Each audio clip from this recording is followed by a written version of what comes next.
Hello दोस्तों, अगर 1947 की बात करें तो $1 3.3 के बराबर था।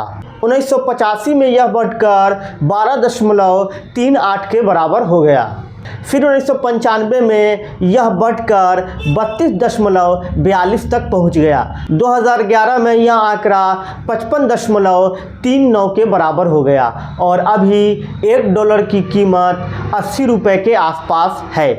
दोस्तों, अब आप सभी के मन में ये सवाल ज़रूर उठता होगा, आखिर ये रुपए की कीमत कौन तय करता है, ये रुपए की कीमत कैसे तय होता है। इन सारी बिंदुओं को अब हम देखेंगे। तो इसका सीधा सा जवाब है कि रुपए की कीमत कोई तय नहीं करता है। आपके मन में ये सवाल आता होगा कि अगर इन रुपयों की कीमत को कोई तय नहीं करता तो ये उतार चढ़ाव कैसे होता है। तो इसका भी बहुत ही सिंपल सा जवाब है कि ये उतार चढ़ाव देश के विदेशी मुद्रा भंडार पर और देश की अर्थव्यवस्था पर निर्भर करती है। दोस्तों, अब आप सोचते होंगे कि ये विदेशी मुद्रा भंडार क्या है, तो आइए अब विदेशी मुद्रा भंडार को समझते हैं।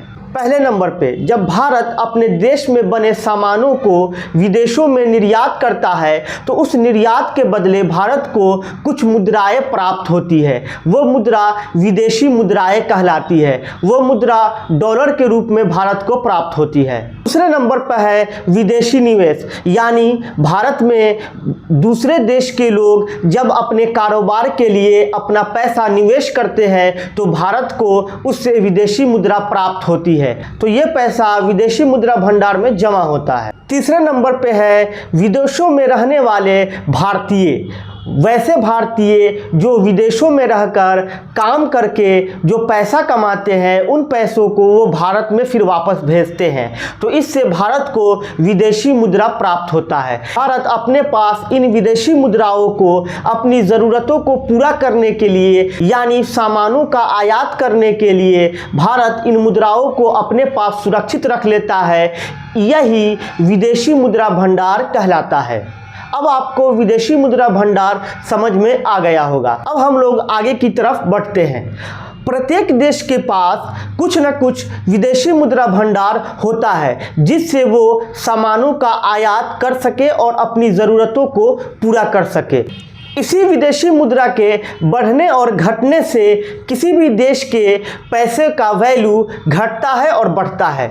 अगर भारत के पास विदेशी मुद्रा के तौर पे डॉलर और अमेरिका के पास विदेशी मुद्रा के तौर पे रुपया बराबर हो तो इस बराबर की स्थिति में भारत के रुपयों की कीमत स्थिर होगी और जैसे ही इस कीमत में उतार और चढ़ाव होगा तो भारत के रुपयों के वैल्यू में भी उतार चढ़ाव होना शुरू हो जाएगा। अगर हमारे पास डॉलर बढ़ेगा तो हमारा रुपया मजबूत होगा, अगर हमारे पास डॉलर घटेगा तो हमारा रुपया कमज़ोर होगा। इस सिस्टम को फ्लोटिंग रेट सिस्टम कहा जाता है। अब आइए दोस्तों, इसको हम एक उदाहरण से समझने की कोशिश करते हैं। मान लीजिए अमेरिका के पास विदेशी मुद्रा भंडार के तौर पर भारत का 8,000 रुपया मौजूद है और भारत के पास विदेशी मुद्रा के तौर पर $100 है, यानी अमेरिका और भारत के पास विदेशी मुद्रा बराबर की स्थिति में मौजूद है। अगर हमें अमेरिका से कोई सामान खरीदने की ज़रूरत पड़ी और उसका अमेरिका में भाव $800 है तो इसके लिए हमें अपने $100 में से $10 देने होंगे, यानी अब भारत के पास $90 विदेशी मुद्रा भंडार बचेगा। अब भारत का विदेशी मुद्रा भंडार अमेरिका के विदेशी मुद्रा भंडार से कम हो गया। अब इसे संतुलन करने के लिए भारत को अमेरिका से $10 का सामान बेचना होगा, यानी निर्यात करना होगा। मगर भारत जितना सामानों का आयात करता है उसके अपेक्षा निर्यात नहीं कर पाता है, इसीलिए डॉलर के मुकाबले रुपया दिन प्रतिदिन नीचे गिरते जाता है। रुपये के वैल्यू का नीचे गिरने का एक सबसे बड़ा कारण यह भी है कि भारत अपने ज़रूरत का 80% तेल विदेशों से खरीदता है, जिसे खरीदने के लिए भारत को अपने विदेशी मुद्रा भंडार से पैसे देने पड़ते हैं, जिससे वो भारी मात्रा में पैसे बाहर चले जाते हैं। इसीलिए भारत के पास विदेशी मुद्रा भंडार में कमी होने लगती है, जिसके वजह से भारत के रुपयों की स्थिति कमज़ोर होने लगती है। लगती है। अब आइए जानते हैं इस पूरी प्रक्रिया में भारतीय रिजर्व बैंक की भूमिका। भारतीय रिजर्व बैंक भारत के मौद्रिक नीति को तय करती है और यह सुनिश्चित करती है